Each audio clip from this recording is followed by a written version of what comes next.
Hi everyone, this is Balázs from RacingBrick. I guess you've noticed that there are a bit more Formula 1 sets being released this year than usual. There's City, Speed Champions, Technic, even Duplo, and now Icons is getting in on the action too. This is the 10353 Williams Racing FW14B and Nigel Mansell set. If this specific format looks familiar, then you are right.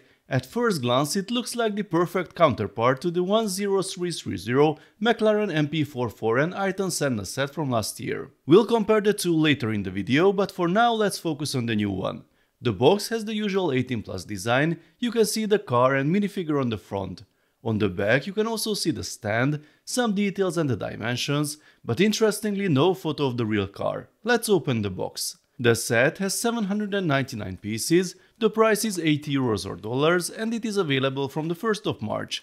You can check the details and pre-order options via the link below. The box contains 8 numbered bags, the instructions, the sticker sheet and the 4 wheels. The sticker sheet has no protection, luckily only the corner is creased. I don't know why the usual envelope is missing here. And the wheels. Our biggest complaints about the Senna set have been resolved. Printed and correctly sized tires, hooray! Too bad they were just thrown in the box like that and have some marks on the surface like this one.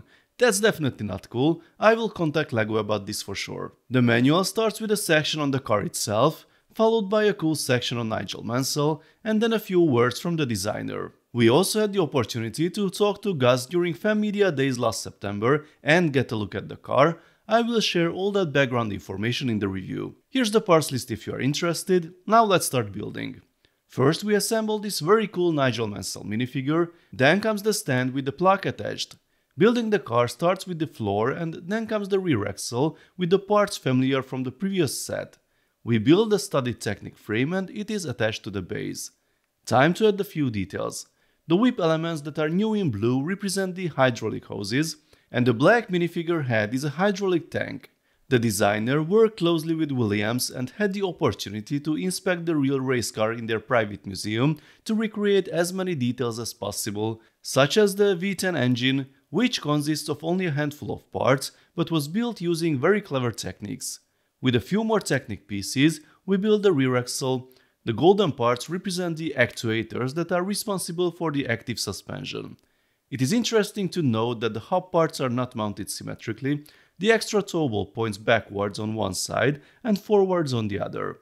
That's how it's shown in the instructions, so it's not a mistake. They don't matter here and will be hidden in the rims, but it's still strange. More hydraulic system components and other small details are added. The rear suspension is done. It's a bit of a pain to push everything into place. We have a candle here that represents the exhaust. There is a small Williams Engineering sticker on this side. This will be the seat with the straps. The first body panel with the sticker goes here, then the angled one, which is attached with a clip. The space is really tight. This area will be covered with tiles. The only printed parts of the set are here, a 1x1 tile on both sides. For the front axle with steering, the same principles and main components are used as for the McLaren, although some parts are different. This is how the steering will work. The long cross axle has to go through all the pieces and the front is attached to the chassis. Here is the steering wheel, correctly aligned on this car. Technic team, remember this. And now I'm covering the structure with more tiles. This section looks pretty smooth now. I believe these 3 parts here represent valves, again part of the active suspension system. The assembly with the rear light comes here, then the rear section is covered, and here is the base of the rear wing, which requires some attention as there are 2 clips on the sides and also stud attachment points in the center.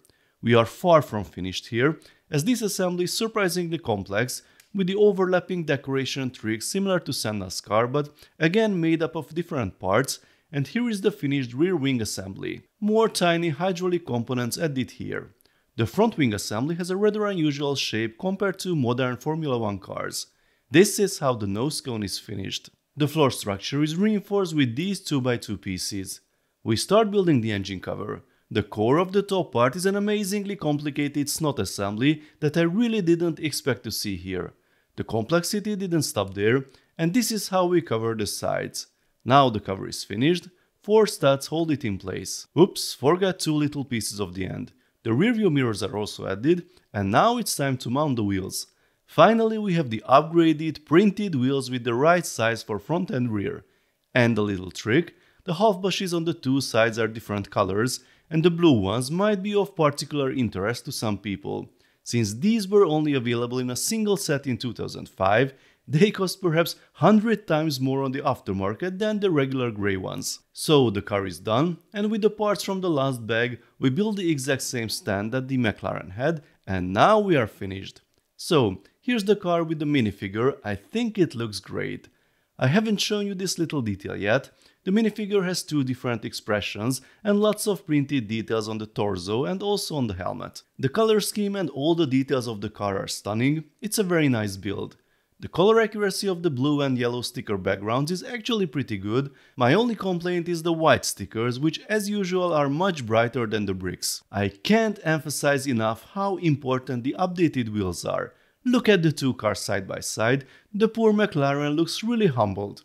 Otherwise, I like the details and the build experience of the McLaren, but I think the Williams has taken both to a higher level. You can clearly notice the close collaboration between the designer and the Williams team. There are so many great details, including many that are hidden when the set is built. That little wing, for example, was specific to the FW14B model. It wasn't included on the FW14. In terms of functionality, we have the steering and, well, that's about it, but this is an icon set after all. We can't pretend that the suspension works, the parts have enough flex for that. The active suspension system was a marvel of engineering in 1992, especially when you consider that there were only basic computer components available compared to today's standards. But it worked very well, so it's no wonder that it was soon banned. The scale is approximately 1:13, it matches the McLaren but also many other Icons cars. I'm sure some people will miss a few dominant sponsors of the era, but Williams and LEGO agreed together on the livery of the car. If you want it even more historically accurate, there will be third-party sticker packs available.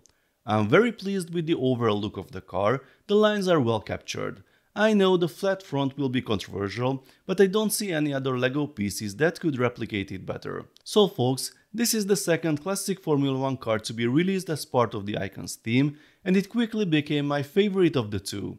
The price is €8 or dollars, just like the McLaren. After a year you can buy the McLaren for less than €60, which makes it an absolute bargain considering its appearance and the building experience it offers. I'm not sure when we will see a price drop for the Williams though, as I expect the wheels to be super popular and many sets will go to Bricklink for the wheels alone. According to the latest reports, LEGO's Pick-a-Brick service won't be adding any new parts until June, which means you can only rely on other sources like Bricklink for the wheels until then. If you like Formula 1 cars and interesting builds, I can definitely recommend this set. I can only hope that LEGO will take better care of the wheels and the sticker sheet in the future. Please let me know what you think of the set and the building experience. Let's talk about it in the comment section. If you enjoyed this video, then please give it a thumbs up and don't forget to subscribe with notifications, as there will be more exciting LEGO videos coming soon. See you next time, bye bye.